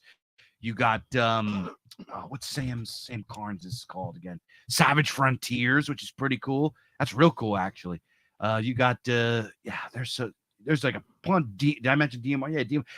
There's like 7, 8, 9 publishers coming out. There's more coming out. There's another one about to drop. I can't tell you guys anything because they're gonna reveal themselves. But there's another pulp publication on the works. So yeah. I actually wanted to ask you, Yeah. Are you in the process of writing anything new? I'm always writing like too many things. Too many stories in the works right now. Yeah, is there something specific you wanted to inquire? No, I just was wondering what you were working on these days. I know the feeling. I got like 100 things in the works too. I've been bouncing between. I've like a couple short stories that I want to finish, but I've lately I've been working on. Excuse me. Nothing other than BIZARCAST 4. BIZARCAST 4 has to come out. That's it's about to drop any day now. Big time sink. But after that, I'm gonna do a long form. Very cool. I'm gonna I'm probably gonna disappear off the internet for a few days or a week or something, and I'm gonna fully focus on. Because Shane knows, man, I am not a long form guy. Yeah, I am a short story writer. And I am going to write I'm going to do the Lex novella, or I've been talking about this for a long time. I have the story all mapped out. I started writing it. I have the Man in the 25th Century sequel. Very nice. Yeah. So Buck Rogers, right? Buck Rogers, we released the Man in the 25th Century, the first 2 novellas, right? Yeah. From Philip Francis Nolan, the first one. That's the first Buck Rogers. Well, after that, Buck Rogers, they kind of take Buck Rogers and they take him in this weird direction, right? They send him off into space and he becomes kind of like this cheesy, wholesome, kissing girls and shooting aliens, kind of outer space hero. That's not what Buck Rogers is. Buck Rogers is a post-apocalyptic, like survivor guy. He's not like that. So I am going to write Man in the 25th Century, Revenge of the Han.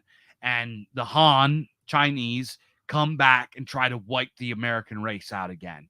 And Buck Rogers has to stop them. And this is going to be told 60 years from Air Lords of Han. So his girlfriend... And so pretty much, do you want me to give you the kind of the background for Revenge of the Han? Yeah, sure. Hit me with it. So Revenge of the Han. If you have not read Man in the 25th Century, Man in the 25th Century, which is Armageddon 2419 and Air Lords of Han. And the kind of the story of these are the first Buck Rogers stories. He was not some outer space sword and planet hero where he's like kissing babes and killing aliens. He was this is like far future. The Chinese develop like this technology. They have like fly around these zeppelins and these like vaporizer lasers that shoot down and like just completely just dominate, and they crush the entire Western world. And the last survivors, as he describes, of the American race are like hiding out in these like hideouts and fortresses in the forest, and they form tribes and they fight among each other, and they have a lot of weird technology like jump boots and like blaster sticks and like weird shit, right? So Buck Rogers, who's just called Anthony Rogers in the first 2 stories, he is a World War I veteran, and he falls into a mine, and the gases and the radiation that are in the mine put him in some sort of weird hypersleep. He wakes up and walks out of the mine in the 25th century. And this is what he comes into. So he comes across these people that are like these far future survivor Americans. And, long story short, he has to fight the Han and mount this guerrilla resistance against them and defeat them. And so fast forward, and then he meets this girl named Wilma, and he falls in love, et cetera, blah, blah, blah. So in my story happened 60 years after that. So 60 years pass, It turns out that the gases and the radiation, whatever he was exposed to in the mine, either slowed his aging or gave him some type of immortality. So he begins to outlive everybody. He becomes sort of like this legendary hero that, like, lives in a post-apocalyptic America and like doesn't age. And he fights, bad guys, and he like wins wars, and he's just like the man, right? He's bigger, faster, stronger, and everything like that. So 60 years passes. Wilma passes away. He has to kind of go through the trauma of, I don't want to say the trauma, but he has to go through like seeing all the women that he fell in love with pass before him, all of his friends pass, and he just like, has no idea anything about his aging. So the Han return, right? Out of nowhere, they show up. And instead of like flying around in Zeppelin shooting giant lasers, they develop gene editing technology, very advanced gene editing technology. And they begin to like put like lookalikes, clones in settlements and infiltrating them and using more subversive tactics to like wipe out the Americans once and for all and to get revenge for what they did. And at this point, the Americans thought they won, right? They start rebuilding. They start getting their shit together, and the Han come back, and Buck Rogers has to deal with it again. I like it. It sounds like a solid sequel. Thank you. I like it. There's going to be some scenes where I'm going to put in my typical sort of sci-fi body horror stuff, where there are human beings that are designed to be four-legged and like very cool, like crawl on up and down trees. I love body horror. Have like weird oscillating heads and like. So he's gonna be dealing with some weird shit. I like it. Yeah, body horror, right up my alley. Yeah, that sounds cool. I'm looking forward to that. So I'm taking Buck Rogers and taking him in a direction that I think that is more authentic to the. Now it's gonna be my own thing, right? It's not. Whatever, but this is going to be Dave Martell's Buck Rogers. This is going to be like, I think it's going to be more in line with the original Buck Rogers, but it's going to go in the direction that I think will be exciting for people today. A little of the classic, a little new, a little bit of your own influence. Yep. Very cool. Mm-hmm. Okay, so before we started this show, we were discussing something, and I think we need to get the chat's input on it. Yeah. Chat, do you think that there is a place in the BIZARCAST for like very weird black comedy? That is what we want to know. Do you think the BIZARCAST should include like really weird comedy stuff, or do you think that it should be purely dark fantasy, horror, and science fiction? Because this is something we've been sort of rattling back and forth on. Yeah. Because Shane, I've been writing a short story, and Dave is hesitant to put it in because he thinks it might be a little too weird for the BIZARCAST. It's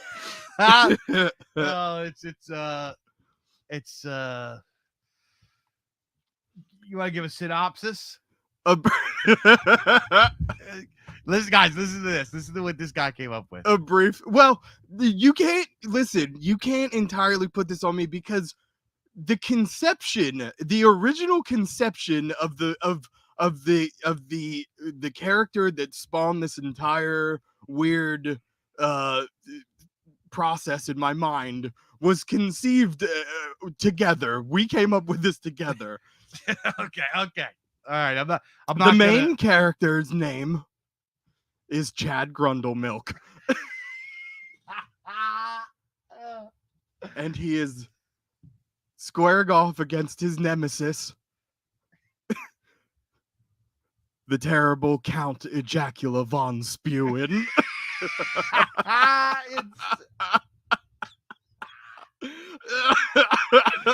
I read the first part of it. I have to say it's like I don't even want to call it raunchy because it's like raunchy mixed with like body horror and just weird. It's how do I call it? It's so specifically our brand of humor. Yeah. Lots of wiener jokes and weird word usage. It's very elaborate dick joke. It's a very elaborate weird dick joke. Yeah. All right, so Corey says I think it'll be fine, potentially really iconic if done well. I hope he's talking about he could be talking about Man in the 20th Century. I don't know what he's talking about. He says you had me at Grundle Milk. Sean says just sold off the characters' names. Fresh says we need this in novella form. I told you. Oh, I fucking told I don't you. know. So guys, this is what I'm worried about with it. Because BIZARCAST isn't just like, because we have like kind of our inner group of readers and writers and stuff that are all kind of like, we're like in with it. So you guys listening, you would probably like read this and like get a good laugh out of it and think it's weird and like, oh, that's just, saying it's just a weird thing that you guys put in or whatever. But we have like readers now that are like older. We have like based grandpas reading our stuff. It's like gone beyond our spheres now.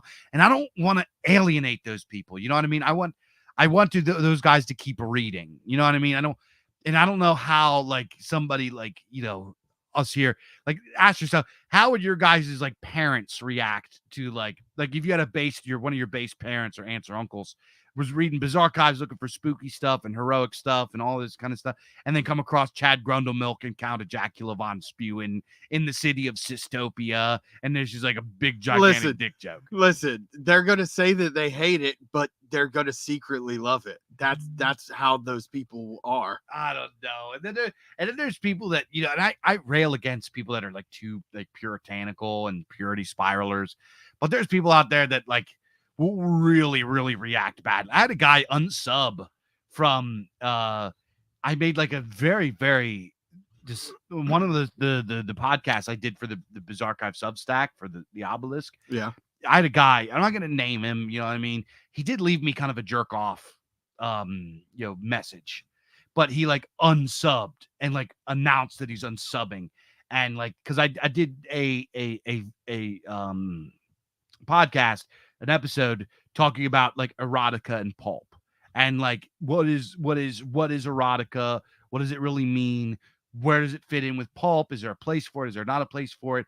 And he was like so upset that I said that there is a place for erotica and pulp, that and erotica doesn't mean porn. Like erotica means like anything that has like sex appeal, right? Right. And you guys have read, how many Lex stories have you read that like he beds a woman, right? Yeah. Lex in the Odd Village starts out, he just got done, copulating with a woman. Almost all sword and sorcery has the heroes boning chicks. Yeah. So it's like, there's like description of sexy ladies or whatever. And this is the case that I made, that they're, what I mean? We're guys, we got dicks. We like ladies, we like women, we like this stuff. And women especially like this stuff. Women read the hell out of erotica. Yeah. So it's like you put something, and I'm not saying put porn, but it's okay to have a little bit of sex appeal. It's okay to have some pretty ladies and some muscular men, and like it's okay to this is a human thing, right? Right. That was what I said. And I made the case that this has always been with horror. Like how many you could go all the way back to the first horrors, and like there's some lady with her nightgown falling halfway off, scared of the vampire as he claws and rips it, and almost if you go back and you look at all the cover art on these old Pulp Fiction novels, it almost every single one has a scarcely dressed damsel in distress. It's part of the appeal. It's part of the appeal, and I think that if it's done tastefully, it's like it's positive, right? It could be a positive thing. It's a very human thing, as long as it's tastefully, it's not graphic and disgusting. Yeah. And because I have gotten stories from weirdos that like literally write graphic sex scenes. It's just gross. It's off-putting. Yeah. It's off-putting. And I would never publish something like that. No. But I made that case. And this guy, he said, he just like gave me this nasty thing saying that I'm encouraging degeneracy, and he didn't realize that I was subversive and like unsubbed and like said all. I'm not gonna say his name or whatever. Actually, I don't even remember his name. But those kind of people are out there. You know what I mean? And I don't know. I don't want to like kick the hornet's nest, just like being funny for our inner group. You know what I mean? And I sort of feel like Chad Grundlemilk is like locker room stuff. But it is weird. Obviously, I'm gonna advocate for my own story here. It is weird and it is bizarre. Yeah, it is. And it's also really funny. Yeah. Zimzilla says there's a fine line between sexuality and being a degenerate coomer. Yeah. Big time. Big time. There's absolutely I don't even think it's a fine line. I think it's a pretty big line. I think it's the people that have sound mind and like normal moral compasses and like aren't. I also think a lot of younger guys, speaking of Zoomers that have like rejected the mainstream are so like overexposed to it that and have been like so frustrated and like they're just so tired of it. What? Submit it to Aegon. You should. that was something we were talking about too. Send it to old Brendo. Just with no context. Yeah, Corey says that's fair. Dave, maybe a standalone booklet. I mean, it's not gonna. I mean, this is like probably a 4 or 5 pager. This is yeah. Sean says maybe put a disclaimer on it for the pearl clutchers. Clutch these pearls. Yeah, I got some pearls to clutch. Yeah, no, it's like yeah. And I'm not saying we need to. We could put a disclaimer on it. And I'm not saying that we need to bend the knee to the guys that like clutch pearls and like are just like, and I'll be honest, I secretly suspect a lot of these guys that are like turbo puritanical are guys that are like probably struggling with porn addiction and like or formerly did, and they're almost like, how sometimes guys projecting, guys that are like really bad alcoholics after they get clean, they're like judgy for everybody that takes a sip of a beer. Yeah. I mean, like I have another friend, I haven't like hung out with him a long time, but he was a horrible alcoholic. Like went to jail, ruined his life, was like living in the street, like the worst alcoholic you could imagine, got into drugs, like was like nuts, right? Right. And then he got clean, and the moment he got clean, it was, he would say like, well, if you don't, why are you drinking that? Do you need it? Are you alcoholic? I'm like, no, dude, I just want to drink a fucking beer. And he's like, well, then why do you need to have it? Just drink a soda. It's obnoxious. Yeah. So I think a lot of the guys that are coming out, young guys that are coming out of this porn addiction, they have that reaction. Right. Yeah. Dude man says pulp has always had a lowbrow aspect. It was never high art. You know what? I think that pulp. It's agree. A working man's story. It's a folk art. Yeah. It's can be cheesy and sleazy and weird, but it can also be intellectual and high as well. It's like whatever, I think it can be both. Yeah. Imminent Rain says Puritan views are anti-nature. I think so too, for the most part. Yeah. I don't think that obviously indulgence and being a coomer and a degenerate, like that's obviously bad. But moderation in all things. But how many like beautiful sculptures and paintings and shit from antiquity have like naked people in it? Or like people in sexually yeah. You know what I mean? Yeah. Most of the Germanic art has like dudes with big wieners and like stuff like that. And it's like they're not being degenerate though. It's not degenerate. They're just like showing like the power of fertility, right? That wasn't that they didn't like look at dicks and were phallic power is a real thing. They didn't like look at like a silhouette of a dude with a huge dong and was like, oh man, this is big dick. They were like, that's a dude that's like flexing his meat. That's virility. That's virility. Yeah. You know what I mean? Flexing his meat. He was just flexing I just meat. imagined his meat flexing like a bicep. Yeah. I'm fucking jacked right now. Yeah. He just like So vascular. yeah. He's like, you got your girl, you like pull it out. He goes, and he like punches her in the cunt. Ah! Gave me bruising. You bruised my clit. You bruised me. Oh yeah. That's terrible. That's terrible. Oh, This is yeah. getting weird. Yeah, it's getting weird. We're going on 2 hours. We gotta wrap it up. All right. We gotta wrap it up. All right, guys. Appreciate you guys tuning in. Speaking of fantasy, we're gonna run something real quick before we shut down. So I want you guys to check this out. If you like fantasy, you gotta get this book. One of the elders, one of the like most favorite authors of the BIZARCAST, M.S. Jones. This was his debut of his epic fantasy series. We're gonna play the video real quick, and then we're gonna wrap up.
Okay, so yeah, Sacred Times Part 1. Make sure you go get a copy if you're a fantasy fan. I guarantee you're going to love it. I guarantee it. It's about the story about this hero named Marius, and there's this great prophecy, and the world is going to end, and like it's fantastic. And book 1 is out. It's going to be an 8-book series. We broke it up into 8 books, so it'd be shorter reads because, you know, guys have trouble getting through these big, giant doorstopper books these days. But you're going to love it. You're going to love it if you are a fantasy fan. We talked about fantasy all night tonight, but go get yourself a copy. If you're in the US of A, go over to the bizarcarchives.com/shop and go check it out. And if you buy from us, directly from us, you got a cool free BIZARCAST. I keep doing this. I do this I every know. single I time. watch you do it every single time. I like, never stop you. I like go to grab it to show you guys like you're watching me. But it's from having my camera on for years and years. I just like have the instincts to talk to people like they're looking at me. But we got these cool BIZARCAST bookmarks, custom made. We got more BIZARCAST swag coming. So make sure you go pick up books, buy books. And we got so much stuff coming your guys' way. We got the video game coming out, dude. T.me/Grimurth, GRIMURTH. That's going to drop soon. We're going to be doing pre-orders. All we need for that, 500 pre-orders, and we will be able to fund the whole game. The whole game. That's minimum, though. Hopefully we get many more than that so we can do even more things. But that's the bare minimum. And then that's going to be a huge flex for us. That's going to be like a based video game out of our spheres that'll be a huge flag. Wait till you guys see this game. It is cool. It is a really well done game. The fact that shout out Fornall, our lead developer. Our lead developer Fornall is just like, he put the thing on his back and he was just like, there's other guys. It was my idea and I put it all. I got everybody together, but outside of like some direction and leading and some opinions, I didn't really do a whole lot of the heavy lifting. Arturi did some of the art and stuff like that, and we had our boy Luke Mason, who's in the chat. Imminent Rain does the music, but like Fornall did he put this thing on his back and just incredible. Sean says the game PC only. Yes, it's going to be PC only, and then we're hoping if it's successful, we want to port it over to console eventually. That's in the game plans. It's for a controller. But to end, Seraph X26 says pulp is an honest expression of man's simple desires for adventure and conquest. That naturally includes conquest of women. At the same time, it also has some heroic idealism. Hell yeah. And that also goes into spooky stuff and horror and sci-fi and the implications of technology and like all of the above. Pulp is just a beautiful thing because in and of itself is gonzo, right? Pulp is the soup. Pulp is the soup. Pulp soup. Pulp soup. Yeah, get you some pulp soup at thebizarchives.com or follow us on Twitter and Telegram at thebizarchives. I'll see you guys next time here on the BIZARCAST Saturday, 9 p.m. Eastern. I'll check you guys out next time.